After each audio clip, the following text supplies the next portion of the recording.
bonjour, il y a tout juste un an, il révélait être atteint d'un cancer. 12 mois plus tard, Jean-Paul Brett, plus que jamais à la barre de la mairie de Villeurbanne, défend avec vigueur les dossiers villeurbanais. Il est notre invité aujourd'hui. Bonjour. Bonjour.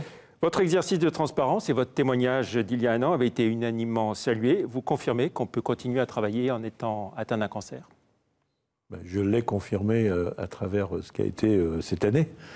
C'est vrai que pendant la première période, qui était celle de la chimiothérapie, j'avais dû adapter un peu mon emploi du temps, mais modérément finalement. Et puis depuis le début, vous avez strictement respecté les consignes de vos médecins ou... Les consignes des médecins, c'était quand même de dire d'alléger mon emploi du temps. Après, ça relevait de la responsabilité personnelle. On est un peu plus fatigué aussi, hein. Mais depuis le début de l'année 2018, je suis revenu très vite à une activité, je dirais, ordinaire, même si elle n'est pas très ordinaire dans les faits. L'actualité de cette fin de semaine à Villeurbanne, c'est ce drame qu'Auré Zola, à l'angle de la rue Pressensé, vendredi matin, qui a fait un mort et un blessé. Le chauffard écroué depuis, il n'en était pas, hélas, à son premier délit routier. Ce qui rajoute un fait divers tragique, c'est le comportement de cet automobiliste. Les faits divers tragiques, il y en a malheureusement partout et chaque jour. Mais quand, évidemment, un chauffard roule sur le corps de celui qu'il vient d'écraser, qu'il ne s'en préoccupe pas, qu'il s'enfuit, qu'il moleste, enfin qu'il se bat avec les policiers lorsqu'il est arrêté, je veux dire, on est dans l'innommable. Voilà. Et malheureusement, tragique. Et en plus, le comportement de ce type-là, si on peut parler comme ça, vient évidemment donner une dimension particulière à ce drame. Alors l'an dernier, Jean-Paul Brett, vous étiez très remonté contre le président de la République et le gouvernement à la rentrée, hein, notamment sur le dossier du logement social et des relations avec les collectivités locales. C'est toujours le cas un an plus tard? Oui, remonté, en tout cas toujours dans profond désaccord. Et depuis ce moment-là, je pense que le gouvernement et le président de la République n'en ont fait que rajouter par rapport à cette politique qui est ouvertement de droite, très libérale. D'ailleurs, la cote dans l'opinion s'en ressent. Hein. Aujourd'hui, on a un président de la République qui atteint un niveau de popularité qui est un des plus bas de la Ve République à ce moment-là de son exercice. Est-ce que vous mettez au moins au crédit du président le plan pauvreté et le plan santé qui ont été présentés ces derniers jours?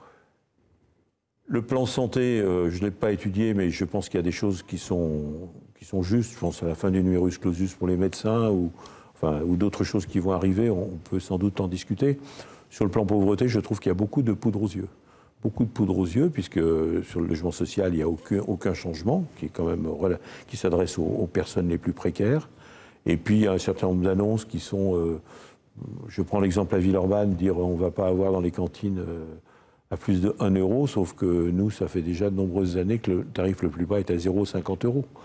Donc quand le gouvernement dit qu'il n'y en aura pas au-dessus, voilà, je veux dire, c'est le genre de choses sur lesquelles on parle et on n'agit pas parce que ceux qui agissent, ce sont les autres. Et sinon, dans un autre domaine, les classes dédoublées en CP, CE1 dans les zones d'éducation prioritaire? Oui, ça fait partie des choses qui ont été, mais qui avaient quand même aussi été assez engagées avec plus de maîtres que de classes par précédente ministre de l'Éducation nationale. Ce qui a permis de faire ces choses-là avec des postes qui existaient déjà. Après, sur le fond, tout le monde le comprend. C'est quand même singulièrement tempéré en cette rentrée par la suppression d'un certain nombre de postes dans les lycées, dans les collèges. Donc il y a un moment donné où le moment de vérité arrive. Où est-ce que vous en êtes de votre projet d'armement de la police municipale de Villeurbanne? C'est plus qu'un projet, puisque ça a été décidé il y a 1 an et demi. Donc aujourd'hui, tous les policiers municipaux le sont, sauf ceux qui ne le souhaitent pas, mais ça reste des phénomènes très très minoritaires. Et entre le moment où on le décide et le moment où ça se passe, il y a presque 1 an de formation pour porter des armes, donc c'est fait. Voilà, je crois que nous nous sommes tous rendus à cela. C'était pas ni même le maire de Lyon à l'époque, ni moi-même. Nous n'en étions partisans. Aujourd'hui, le fait, je pense que les policiers municipaux le souhaitent et il faut le comprendre. L'ASVEL qui change de nom et abandonne ses couleurs historiques, le vert, ça vous a choqué? Vous vous en êtes expliqué avec Tony Parker?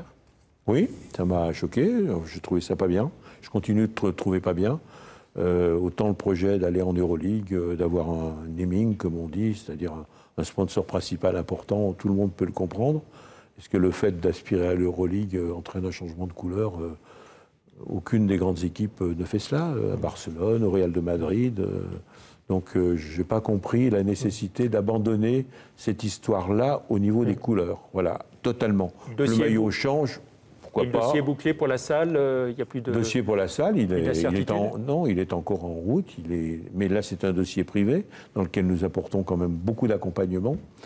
Tony Parker et le groupe d'opérateurs promoteurs ont encore avancé sur un certain nombre de choses, mais normalement, ils le souhaitent tous les deux, donc ils devraient y arriver. Prochaine municipale 2020, vous ne serez pas candidat? Je ne sais pas. Non, je ne sais pas. C'est pas tranché encore? J'ai dit que je trancherais ça au printemps prochain, au plus tard, parce qu'on sera un an des élections municipales, donc il faut à la fois y penser. On parlait éventuellement de Cédric Van Stevendel, directeur de Est Métropole Habitat. Il fait partie des personnes qui pourraient postuler, mais il y en a d'autres, donc... Voilà, moi, ce que je souhaite surtout, c'est que si je ne suis pas, les personnes qui soient amenées à conduire une liste à Villeurbanne se situent dans ce que nous avons été aussi, là, comme pour l'Asvel, dans notre histoire, avec des préoccupations sociales affirmées, aussi un goût de l'innovation, enfin un sens de l'innovation. C'est ça qui me semble le plus important. Et on verra bien qui pourra être en situation de faire cela, si ce n'est pas moi. D'accord. C'est pas tranché, on a bien compris. Merci beaucoup, Jean-Paul Brett, d'être venu dans l'invité de la rédaction.